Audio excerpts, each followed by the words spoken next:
and I've been trained in all sorts of personality styles and that sort of thing, but I always felt like I was a failure. I felt like I was broken or defective in some key way.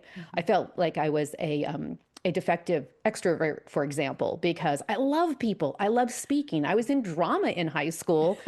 And yet, when I go to some kind of a social event or to the mall, I'm fine until suddenly, boom, like it's like a switch flips and I've hit a wall. And suddenly I'm like, if I don't get out of here, I'm going to be reduced to a puddle of tears. And it's like, who does that, right?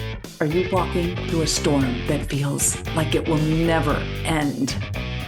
Do you wonder if life's storms have stolen the beauty from your life for good? You're in the right place. My name is Heather, and like you, I've been through a storm or two and wondered if life would ever be beautiful again. Here we share warriors' words, stories of discovering beauty after battles, and the worth in your wounds. Pick up your sword or boxing gloves and join the battle. Your words are powerful, my friends. Make them warrior words. Welcome, warriors. Cheri Gregory is the founder of the Sensitive and Strong Community Cafe and co-author of 5 books, including Overwhelmed: How to Quiet the Chaos and Restore Your Sanity, and Sensitive and Strong: A Guide for Highly Sensitive Persons and Those Who Love Them. Cheri mentors HSP Christian writers, coaches, and speakers through her Right Beside You one-to-one and group coaching services. She has been married for 38 years to her college sweetheart, Daniel, and they have 2 adult children. Before we hear about Cheri and HSPs, I want to share about the Warrior Words merch on Fourth Wall. And I will put that link in the description for you so that you can just click on it. And if you go to that website, you can now wear your wings or carry your warrior sword with you wherever you go. And if you pick up something, post it on Instagram and tag me at my warrior words. Now, grab a tissue and join Cheri and me as we talk about what it means to be a highly sensitive person. Let's rock. Welcome, everyone, to the Warrior Words podcast. We are blessed to have Cheri Gregory here with us today. Welcome, Cheri. How are you today? Oh, I am great, and I'm thrilled to be here. Thanks so much for the invitation. Yes, I'm so happy that we could make this happen because on a previous episode, I was speaking with a woman named Alyssa Gossett, and she mentioned being highly sensitive. And I said, ooh, I know somebody who talks about that. And I asked her about your book. And she said, yes, when I took that quiz, it saved my life. Wow. And we'll talk about the quiz and the book later, but I'd like to start with you sharing what is a highly sensitive person and how did you discover you were one? Okay, so I'm going to answer. Is it okay if I answer those in reverse order? Absolutely. Okay, because for many of us as HSPs, it's all about the story. Like the context is everything. So we are going on probably 12, 13, maybe even 14 years ago that I got an advance copy of Susan Cain's book, Quiet. The Power of Introverts in a World That Can't Stop Talking. And I handed it to my son, who is a textbook introvert. And he read it in one day and handed it to me. And he said in just this very calm voice, Mom, you need to read this. Now, if it had been my daughter saying that, I would have been like, oh, nothing. But for my son, that's on a scale of 0 to 10, that was his 10. Like that was his, oh, Mom. And so I dropped everything. I was like, oh my goodness, if he's telling me with that level of his urgency that I need to read this book. So I dropped everything and I started reading it. And of course, it's an excellent book. Susan Cain is a wonderful author. But as I was reading it, I got to the chapter where she introduces the research that she did into Dr. Elaine Aron and the highly sensitive person. And I felt like I was reading my autobiography. Like Yeah. suddenly everything that had never made sense in my life, and I've been trained in all sorts of personality styles and that sort of thing, but I always felt like I was a failure. I felt like I was broken or defective in some key Yeah. way. I Mhm. felt like I was a defective extrovert, for example, because I love people. I love speaking. I was in drama in high school. And yet, when I go to some kind of a social event or to the mall, I'm fine until suddenly, boom, like it's like a switch flips and I've hit a wall. And suddenly I'm like, if I don't get out of here, I'm going to be reduced to Mhm. a puddle of tears. And it's like, who does that, right? I mean, at the time, I didn't know. And Right. so I'm reading this chapter in Susan Cain's book about Dr. Elaine Aron's research. So of course, I'm like, oh my goodness, this highly sensitive person thing. I relate. I relate. So I Mhm. got the book, The Highly Sensitive Person.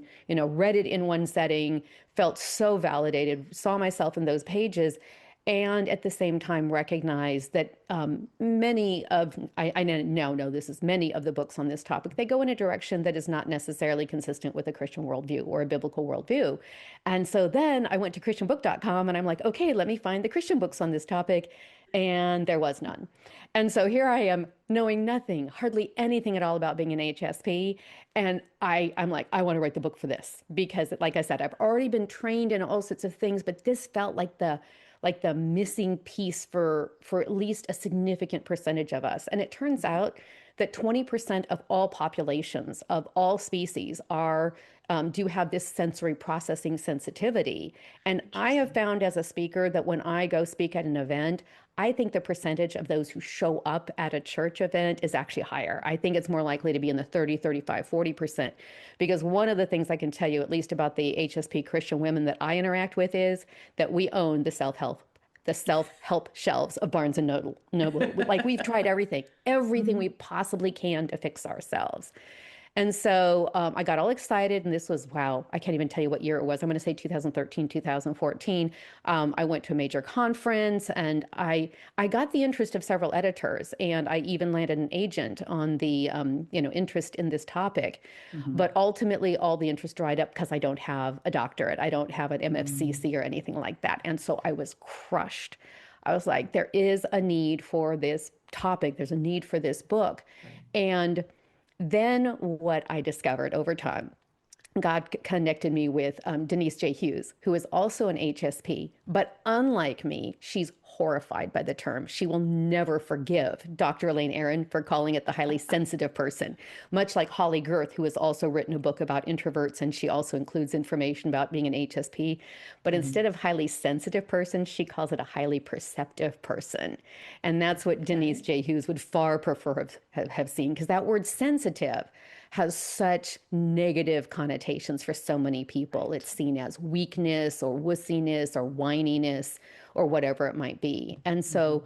what happened between the time I learned that I'm an HSP and became an instant evangelist, thinking, yes, HSP, yay, I started discovering, and God literally started sending women my way who would find out that they were HSP. I mean, we have a mutual friend, Kathy Lip, who would send Right. people my way. She would say, you need to talk to Cheri Gregory. And I never knew why. And then it'd be like, oh, she sent me another HSP. Well, she kept sending me women who didn't want to be an HSP. They were like, HSP, no way. And so that's what I finally came to realize. I couldn't write a book that was shaking pom poms, just shaking pom poms about being an HSP. I Mhm. needed to recognize that for about half of us, we are horrified. We want a cure. We don't want anybody to know. And that's a perfectly valid response to finding out that you're an Right. HSP. So when it came to the book itself, Sensitive and Strong, a guide for highly sensitive persons and those who love them, I represent the yes. I represent Camp There we Cheri, go. which is HSP Yay, and Denise represents Camp Denise, which is HSP No Way. And like I said, both are very valid responses to finding out that you're an HSP.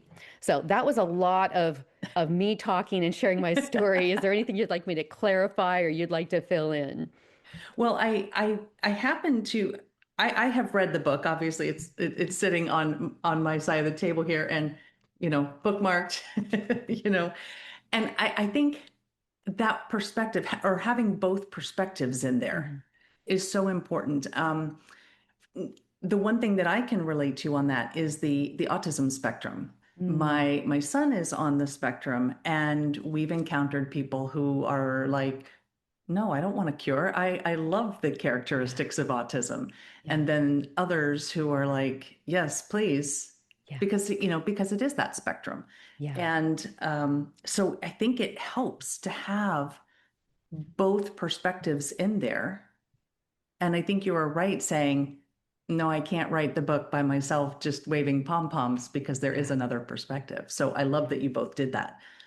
So Yeah, absolutely. It's so interesting that you mentioned that because my husband's on the autism spectrum. I And think I we didn't had know heard that for that the, at some yeah, point. we didn't Yeah. know that for the first 20 years of our marriage. And actually, the entire family, when I was reading the book and doing the quiz, I had everybody take it. There's four of us in the family. My daughter is our firstborn, our son is our secondborn.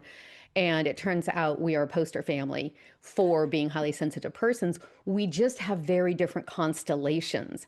And so it really helped us understand why, as a whole, we really hang together. We have each other's backs.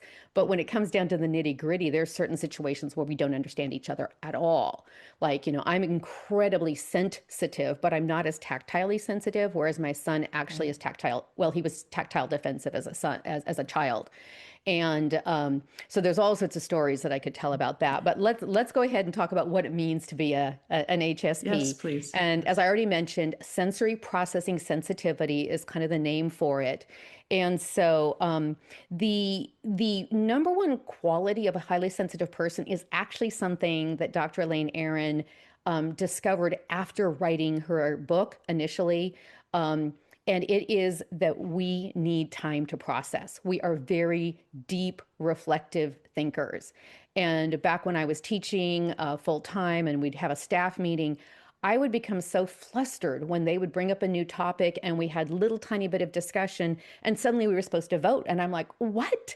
Yeah. How am I supposed to even have the slightest idea of what to vote? I haven't even started formulating the questions to ask, let Hmm. alone having an idea of, what to think. And, I've also come to find that, I tend to think about the past, I think about the present, and then I extrapolate to the future and I use that for my decision making. Now, sometimes that deep processing can become a thing called rumination. And that ends up being an area in which many HSPs need to gain some skills and some tools. I certainly did.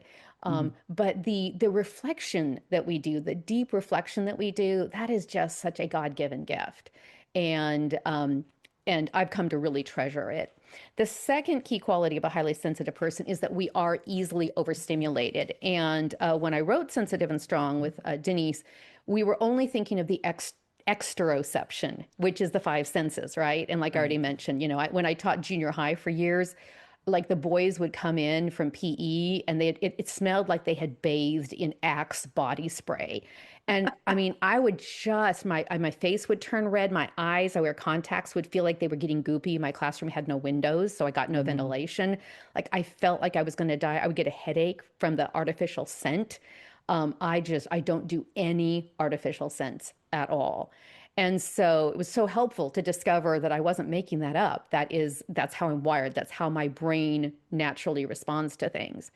But in addition to the five senses, we actually have a total of eight that we know of. So in addition to the exteroception, we have vestibular, which is our sense of balance. There's Hmm. proprioception, which is where we are in the world. And I have very poor proprioception. I tend to walk into walls and because I turn too soon, about 6 inches too Okay. soon. And whenever I hang out with my brother, it turns out that he has the same sort of thing. We both have to learn to compensate and slow down. But then the other one is interoception. And that's something I've really been learning about over the last few years because I was teaching my foundational course, Growing Sensitive and Strong. And we were talking about, the five senses and how we can tend to be easily overstimulated. And Hmm. one of the participants asked, well, what about menopause? And I was like, oh, you mean when your body turns into, you become a human volcano and you wake up in a pool of your own sweat? And I had Yes. never thought of the fact that we generate our own sensory stimuli from the inside. And that can be Okay. very Yeah. self-perpetuating. Like when I was younger, I had what I now know to be PMDD. I had horrible menstrual cramps. That was sensory stimuli, but it wasn't something, like on the outside of my skin. That was pain that was coming from the inside of me that would cause everything to tense up, my shoulders, everything. And so I actually had a pretty high pain tolerance, but I also had a body that kept generating all this sensory stimuli, and I had no idea how to deal with any of it. And I don't have any research to support this yet, but I have a suspicion that the eating disorder that I struggled with as a teenager and in my early 20s, I was severely anorexic. I have a suspicion that at least part of that was my body's best attempt to dial down all the sensory stimuli to make me as small as possible. So there was just less to process. At least that's kind of the compassionate way I look at it now. So anyways, so the sensory overstimulation, and then HSPs feel things intensely. Like some people would say we're overly emotional. I would say we have a very vivid palette of emotions and a wide range of emotions. And some of us are externalizers. We express our emotions externally. Some of us are internalizers. And that's another area in which Denise and I, kind of shared the continuum, because I tend to be much more of an externalizer. I will cry at anything. And in fact, as a writer, I know that's how my writing is getting good, is when I can just feel my eyes starting to sting and well up. And for me, that's just such a Holy Spirit moment. Like for me, writing is prayer. And so it just feels like, okay, this is the transformational part. This is where God is revealing something so important to me. And at some point, I can't wait to share it. And so for me, tears have always been a positive, even though I have often been around people for whom they see it as manipulative and negative. And so that's been a hard thing to deal with. But some people don't cry. Some, the myth. If you look at BuzzFeed or Reddit, they do these clickbaity things. Yes. How to know if you're an Yes. HSP, and like all 27 things have to do with crying. And I'm like, oh, get a life. That is not what it means to be an HSP. Quit making fun of HSPs. That is such a Yes. stereotype. So I just want to really emphasize it is not obligatory to be a crier if you're an HSP. Like that is not like the litmus test, and there's not the club of those who are real HSPs who are known by their tears. No, again, everybody has their own constellation. And one of the places where HSPs get a bad rap, like I said, is for the emotion. And I draw a huge distinction between emotionality and reactivity.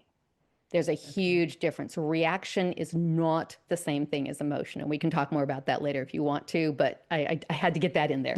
Had to get that in there. And here's the reason. It's because, when I was newlywed, my husband and I got married at age 21. Don't recommend it, but that's what we did. My daughter is 22, and she just married her 22-year-old husband. So, it is a thing. And then we had kids right away. And I never learned what to do with the reactivity that kept showing up in my body, whether it was the big emotions or the big what I now know to be reactions or dysregulation. And so, I married a man who became a pastor. I was a Christian school teacher. I thought something was terribly wrong with me. And I thought it meant I was not close enough to God, that I didn't have the fruits of the Spirit, that I lacked discipline. And so it was a source of incredible shame for me. And so when I found out that I was a highly sensitive person, what it did was it gave me a name for what was going on in my entire system. And then I could start seeking out tools, and I could learn to listen to my body and have sympathy and empathy and compassion for my own self. And I could learn the tools I needed to re-regulate myself. I didn't insist that other people do it for me, but to learn to re-regulate my own self, while also having a great deal of respect for the signals my body was sending me and the messages it was sending me, both through the sensory stimuli, but also through my God-given emotions. So that's why the whole emotion thing is so important to me. The fourth major quality is that HSPs are highly empathetic. And this is a beautiful, beautiful trait. Unfortunately, because of some of the programming and conditioning that we get in our society at large, especially as women, and then within the church, what can end up happening is we can put all of our focus on how others are feeling and no focus whatsoever, no self-awareness of how we ourselves are feeling. And so we can end up basically self-abandoning. And I learned a new term a few weeks ago called self-erasure, which I think is a really spot-on term for women who have spent their lives people-pleasing or going into the trauma response. I mean, I don't care what word you use for it. When Right. other people are more important, again, there was a reason for it. Like if my kids were dysregulating, if my husband was dysregulating and or showing distress or whatever you want to call it, I didn't know how to handle it. I didn't have the skills. So I had to dial them down so that I could feel okay. And so learning to differentiate, learning that they can have their feelings and I can still be okay. Yes. And I can also be empathetic. In fact, isn't it Brene Brown who says that those who have the most compassion for others also have the best boundaries. And so that's been another journey Yeah. that I've been able to take because I learned that I'm an HSP. And then last but not least is that HSPs notice nuances. And, it could be little things like a scent or a particular nuance of flavor. But it also can be things like, going to a museum and really drinking in the beautiful artwork or going out into nature and noticing the interplay of colors or the sounds of the birds. Or it could be going to somebody's home and recognizing, the kinds of things they collect and, giving them something similar, something to add to their collection for Christmas that year. And so HSPs will often notice little things, and we're especially good at circling back around. Personally, I'm not good in the moment if something is going wrong or if somebody has a crisis. Mhm. I'm more likely to pull back because I don't want to become overwhelmed by that.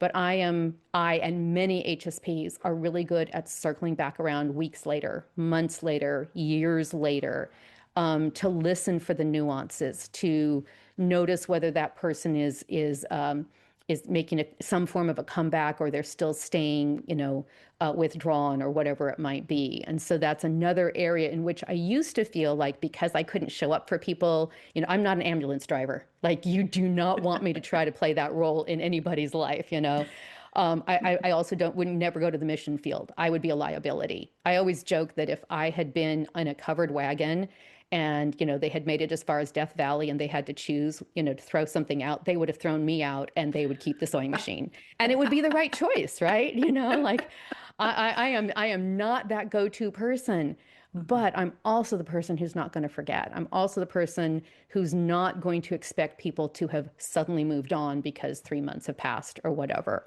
And so that ability to notice something and tuck it away and then circle back around because of noticing it, I think is a huge gift. So that, in not so small a nutshell, is what it means, are some of the basic key things of what it means to be a highly sensitive person. Well, I thank you for the explanation on that, because it explains a few things about me. It Do explains a few tell. things. It explains a few things about people in my family. Yes. Those I won't necessarily tell, but But you because get to it's tell your their story. because yes, because Yes. their story is not mine. And you know, you mentioned though about the nuances, Yeah. and I do tend to notice those things. I may not be as good as circling back, Hmm. but I do tend to notice those things Hmm. and the emotion. I am a crier. Both of my kids have made fun of me on multiple occasions. There was a Folgers commercial many years back where Uh-huh. this woman wakes up and she smells the coffee and she walks downstairs and her son has returned from some service in the military and she cries and I cry. I'm like, I'm Of course. crying over coffee. No, no, You you're know, crying over a reunion. You're feeling like, well, and here's the thing. It's because we have more mirror neurons, and they are always on alert. They are always active. They don't take time off. They don't sleep. We're constantly feeling what other people are feeling. So that's a great illustration.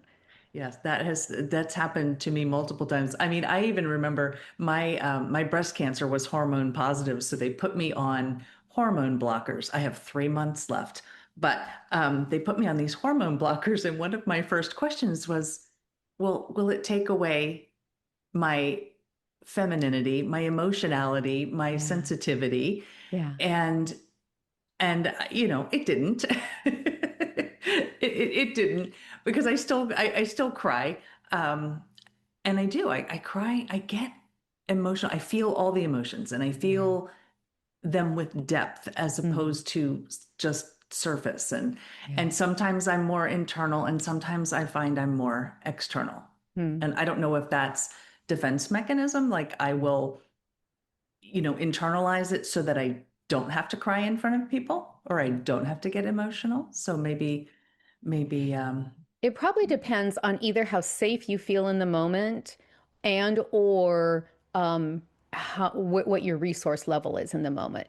Like if mhm. you feel completely depleted, where you don't even have the energy for what I would call a good cry, then you may need to wait for another time, as opposed to if you're like, okay, I'm in a safe environment, there's nobody who's going to really mock me, there's no danger of me worrying anybody to death.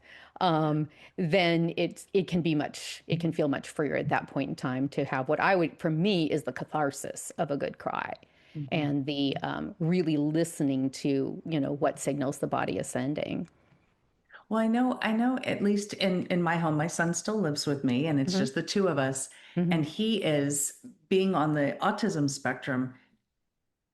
I am one of the very few people he has developed empathy Hmm. with or for. Hmm. And when I am upset, he gets like double upset Yes. because Yes. I am upset. Yes. And so I Hmm. notice that I do tend to hide some of those things Oh, until yeah. maybe I'm behind closed doors and um because he doesn't need to know every single emotion or Yeah. every single reason. I need him to feel safe as well. Yeah. Absolutely. But getting back to what you said, that reminds me of, the empathy for others and the self Yes. erasure, Yeah. um, because while I'm not actually erasing myself, I do find that I purposefully will hide an emotion here and there Hmm. to make things better for him. Hmm. And so yeah, I'm Well, learning more and more about my levels now.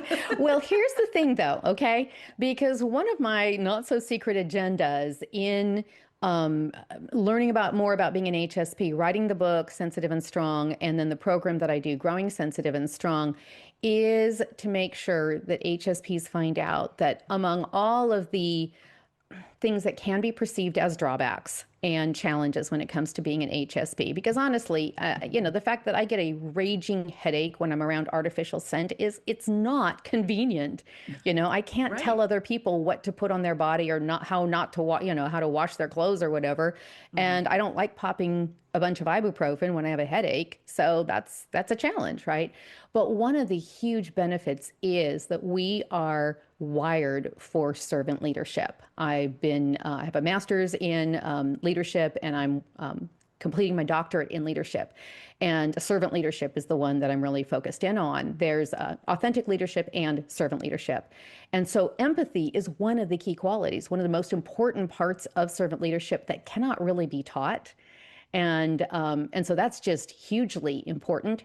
And then in authentic leadership, one of my favorite articles about authentic leadership points out that authenticity and authentic leadership doesn't mean you just show up and let it all hang out however you feel in the moment. It is realizing that we are multifaceted individuals and we can choose which facet to kind of put forward at any point in time. And they gave the illustration of somebody, let's say she's the head of a company, right? And so if it's the end of the year report, her photo in that report might have her in a suit in her office. But then her Christmas card might have a picture of her and her family in matching sweaters or pajamas with the animals, And then let's say she's an avid rock climber. Then let's say a sports magazine decides to do a feature on her. Then it would be appropriate for her to be in a photo where she's in full gear and she's rappelling off of some rock face. Right. Which one of those photos is the real person? Well, of course, the answer is each one is. It's just a different facet of Right. her.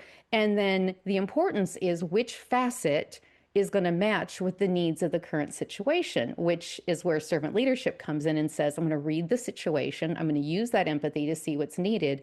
And we're going to fill in. And that's where the noticing nuances comes in so beautifully. So what I hear you illustrating here is that you recognize what the needs of the situation are. You are being authentic, that you know that the tears are coming up or whatever, but you also know that your son doesn't need to have mom have a full-on meltdown. And Right. so you are dialing it down for his benefit, for your benefit, and you have other timing and other tools that would be appropriate for that. So what I'm hearing is called self-leadership. So Okay, I like that better. I'll take that title. Wear it proudly. So, now you mentioned something else too that you said we could come back to, and that was the emotion part, because I think that's Yes. where I tend to be most highly sensitive is Yeah. in that emotion. And you mentioned the reactionary Yes. Reactivity versus versus reactivity. emotionality. Hmm. Do you want Yes. to dive into that a little bit, Oh, because that absolutely. because that Absolutely. Well, interests me. Yeah. yeah, well, and this was one of those areas where, and I'm not saying all HSPs were raised the same way. I just happened to have been raised in a very intellectual family. And, I'm not going to blame it all on the fact that I'm half German, but, I'm just going to say that emotions were verboten when I was growing up. Like it was, we deified reason and we demonized emotion. Like that was very clear. Hmm. And again, emotion was seen as weak and as evidence of that you'd lost control, and it was an embarrassment to the family. And I was a perfectionist, which is actually the dark side of being a deep processor, is processing so much that we overthink. Many HSPs can be overthinkers and get stuck in perfectionism and get stuck in, like I said, ruminating. And so that reactivity, recognizing that, hang on a second, my body is going into some kind of a state of just kind of like, well, I don't know what's going on. Like when I would have these huge meltdowns, I mean like the really embarrassing, ugly cry, snot everywhere kind of, full on meltdown. I couldn't have named an emotion to save my life. I don't even think I could have told you I was sad, and it really wasn't sad. It was I again, it wasn't an actual emotion, because what it was a physical state. It was just this full on dysregulation where I couldn't even really recognize who I was.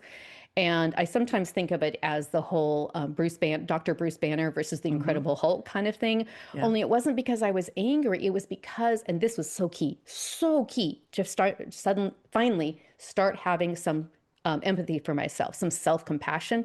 It was because I was massively overstimulated.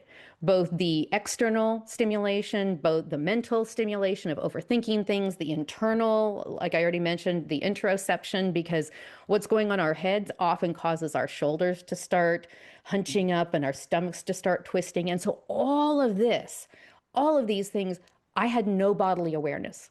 I wasn't I was feeling the result of them, but I wasn't aware what was happening early on. And so I would have the full on meltdown, having missed all the cues that was coming on. And then, like I said, I would just feel like this complete and utter failure. And then I would be labeled emotional. And it was like, no, no, my body was trying to send me signals. And for the longest time, I used to joke that I was a head on a stick. I no longer joke that anymore. It's not funny. I am working as gently as possible. I almost said as hard as possible. I am working as gently as possible to live a much more embodied life, where when that tightening shows up in my gut, I can say, okay, I'm listening. What are you trying to tell me? Is this fear? Is this dread? Is this, loneliness? Is this, and I'll pull out my feel wheel. I literally have this big, beautiful, it's on kind of a sturdy metal of the Mhm. emotions, and it has in the center, it has the basic emotions, and then it has two concentric circles. Yes, I've And seen I'll those. sit Yes. down with that. And here's the thing.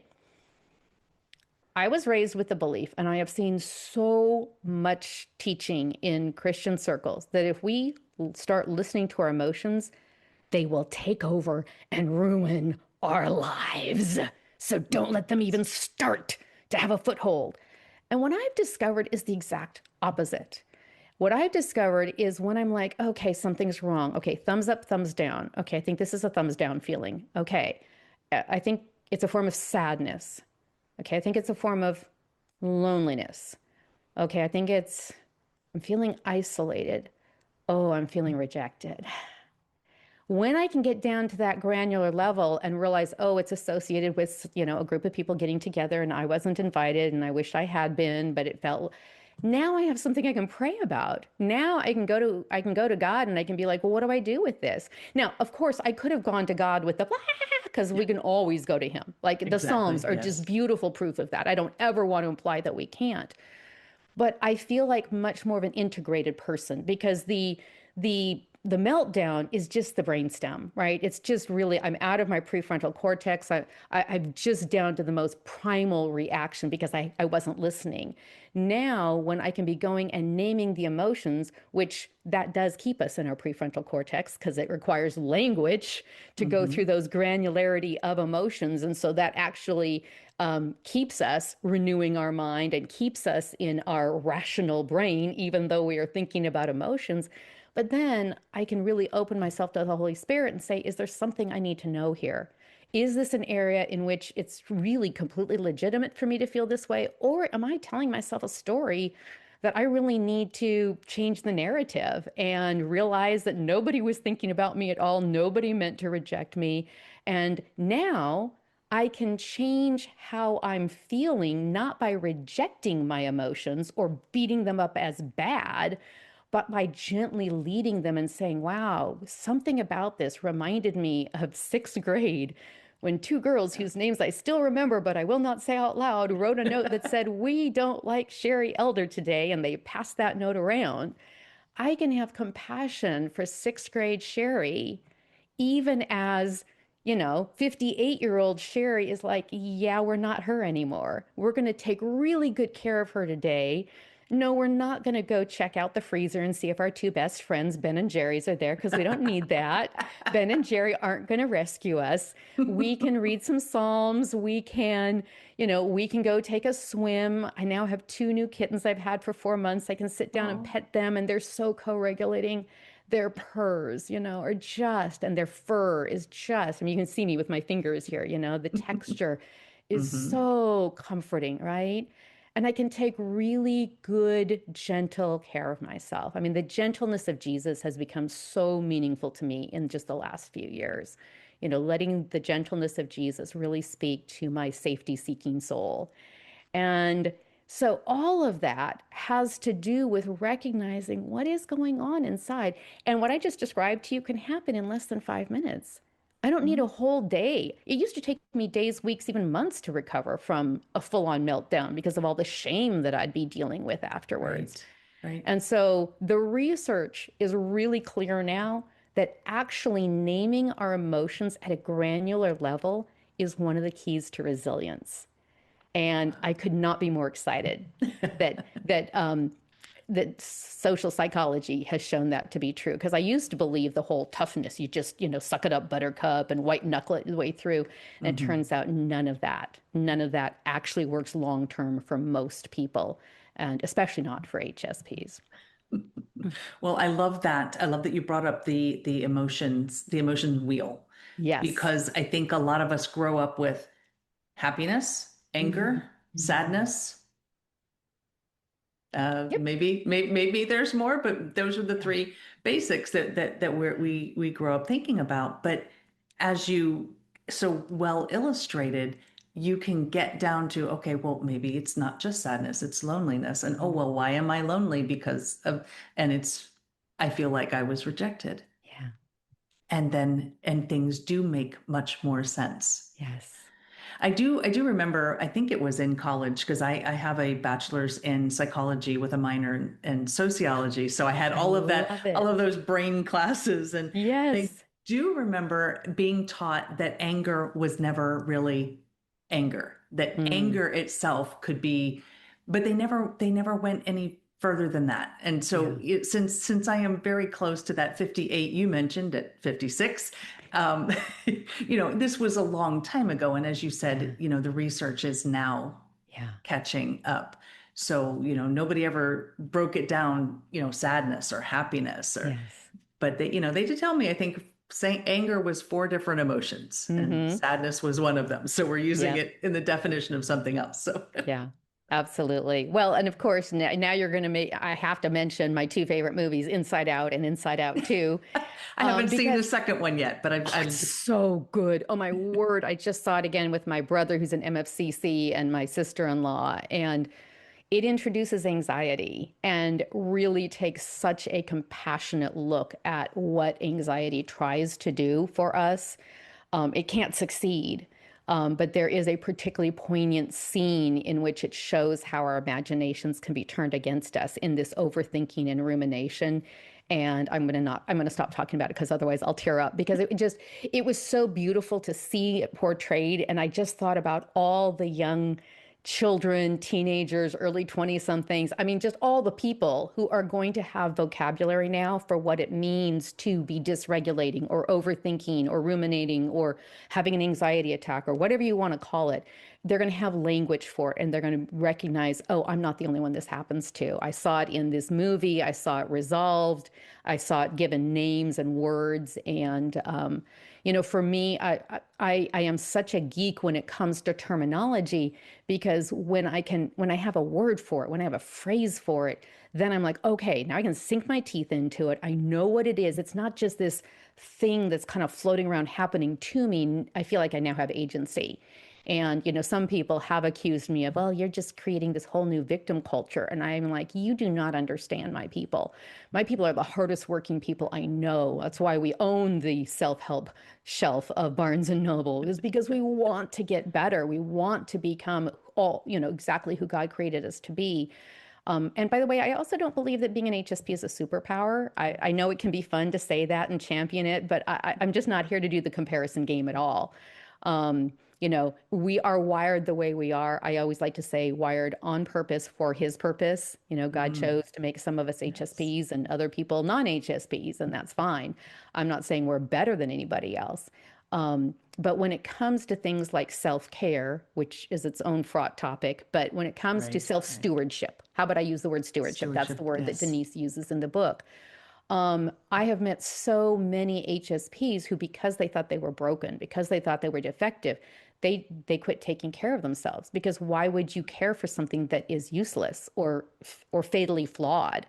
And so learning that no, we really are wired this way on purpose has given so many women permission to start listening to their body's needs and paying attention and then meeting the basic and we're talking basic needs here. I'm not talking about 10 spa days a month or whatever, which the whole phrase self-care has got so many meanings to it. I'm talking Yeah. about actually going to the dental appointments and Hmm. eating nutritious meals and getting enough sleep and all that kind of stuff.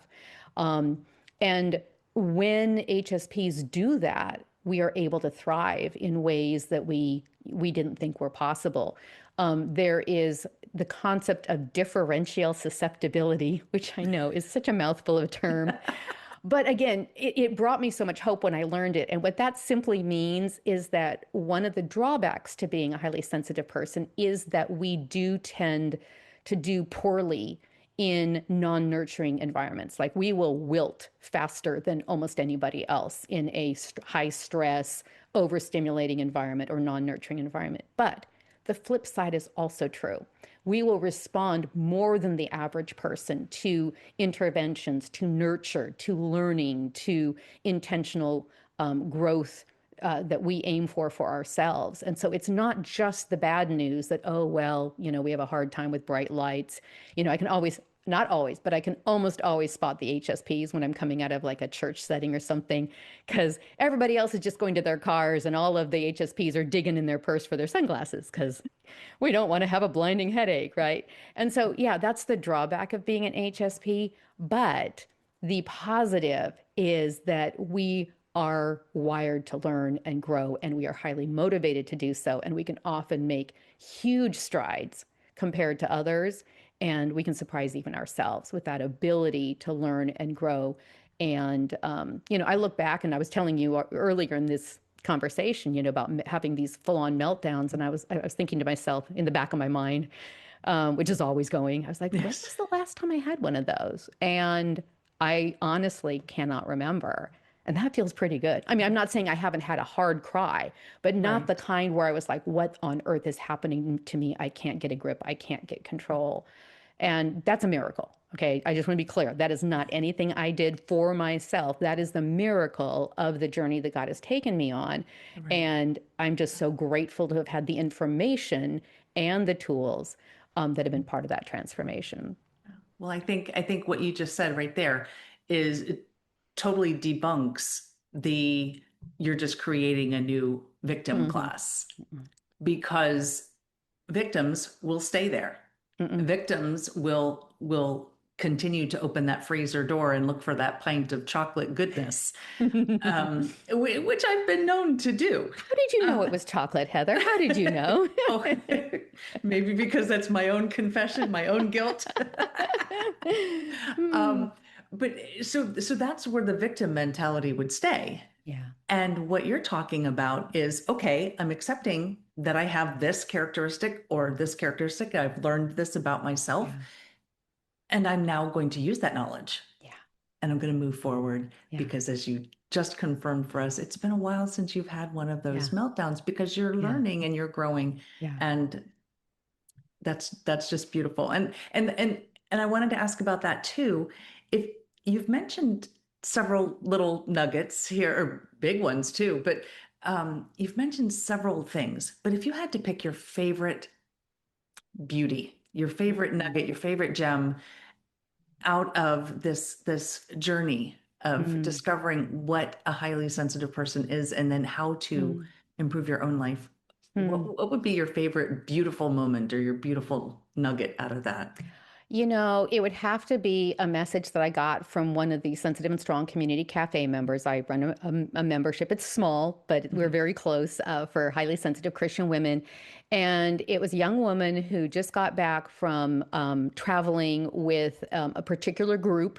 And one of the members of the group was a young man that she's known for a while. And she just started noticing some things about him. And because she knew him well enough, she was kind of in a mentor role to him. Mhm. She kind of approached the question of whether he might be a highly sensitive person and then made the quiz available to him and then shared with him some information. And he was from Uganda. And so, he started watching some of the videos and getting to know it. And he sent her the most beautiful messages of appreciation. He thought he had a character defect. He thought that his character was inherently flawed. And when he discovered that he's a highly sensitive person, the amount of hope that that gave him, he felt so validated and he felt just like so much was now suddenly open to him. And he didn't use the word broken, but in his own words, that's what he was saying. And I Mhm. thought to myself, oh my goodness. So this young woman had owned being an HSP for herself and then was perceptive enough to share with this young man on a bus in England, somebody I would never in a million years meet. And his life is not just a little bit better. He feels like he has this whole new perspective on who he is. And what could be more beautiful? What could Yes. be more beautiful than to go from trying so hard and still feeling despair? Like, no matter how hard I try, I never get any better. Nothing seems to work, to feeling hopeful and feeling that sense of personal responsibility and agency, but not in a heavy way, in an exciting way that says, oh, I can change, I can learn, I can grow, and I now understand that pieces all fit. I make sense, maybe not to everybody else, but I make sense to Yes. me and I make sense to God. And honestly, for most of our lives, that needs to be enough. If we make sense occasionally to other people, that's kind of, frosting on the cake. But if we make sense to God because He made us this way and we make sense to ourselves, there's just so much hope that is possible. And so much of the weight that many of us have felt of being an HSP, it really starts to lift and is replaced by a sense of peace and confidence, not self confidence so much as my friend Amy Carroll likes to call it Godfidence, right? And then we start to really develop a really healthy form of self compassion. And my definition of self compassion is simply receiving, choosing to fully receive God's grace for myself. And when we have self compassion, that's when we have compassion for others as well. So, yeah, that's what I would say it would be. Well, when you told the story and started talking about his realizations, I got chills. I Nothing better. love I Nothing better love to that. know other people's lives are being changed in a similar way. That's just the Yes. best, the best, the best, the best. Well, you mentioned the quiz, and I mentioned the quiz very early on Mhm. in the conversation here. So tell us about this quiz and where we can find it. Yeah. So the easiest way to do it is to go to sensitiveandstrong.com/join, and you just fill in your email address and you'll get an email. It has a PDF. I like the PDF version of the quiz best. There is an online version, which I'm happy to give you the link to, Heather, and you can add that to things. But the PDF version is much more nuanced. And the number of people who have emailed me and just thanked me for the questions on the quiz, because they said the fact that the question was even there meant they weren't crazy. And Mm, so I like wow. I'm an old-fashioned girl. I kill trees. I'm so sorry. But I'm a former English teacher. And as a writer, I just like things printed. So it's like I said, it's a PDF quiz. It doesn't take long to take, but I think it's really satisfying to print it out and kind of go through and mark things and total it all up and kind of see what the score is. And, the closer to 100, the more likely it is that someone's a highly sensitive person. So yeah, that's super easily available. And many people do take it for themselves and then they start printing out more copies to share with friends and family and have all sorts Yes. of fun with that. Well, wonderful. And where can people find you? You've mentioned your Sensitive and Strong Cafe, and just where can people come learn more about Cheri and the work you're doing? Probably the best place is sensitiveandstrong.com. And I do blog there still. I know blogging is kind of an old word, but I just wrote a post about what I learned about being sensitive and strong from Tom Brady, Oh, the wow. record breaking NFL quarterback. Yes, I'm very proud of this one. It was very unexpected, but it was also very cool. And there's all sorts of information there. There's information about the cafe, and then also atcherigregory.com/podcast is Grit and Grace, which is the podcast I used to do with Amy Carroll for many years, and now I've shifted to doing it solo, and it is the podcast Grit and Grace, the podcast for highly sensitive Christian women. So I probably do 2 or 3 episodes a month there. Excellent. Well, I'm going to ask you one more question before Yeah. we close this out. And if there is somebody listening Mm, who maybe feels broken or yeah. feels that, there's something wrong with them, that they were made Mm, wrong, mm, what would you say to them to encourage them? mm. I would say I know how that feels. I know what it's like to work your hardest to get better and to not only not get better, but to feel like you're making things worse. Like the harder you work, the worse things actually get, and how frustrating that is. And I also know the relief of finally having a name for what's actually going on. In this case, it happens to be being a highly sensitive person, or if you'd prefer, highly perceptive person. Um, and to recognize that these qualities have always been a part of who you are. And so it's less about working hard to become somebody different, like who other people might expect you to be.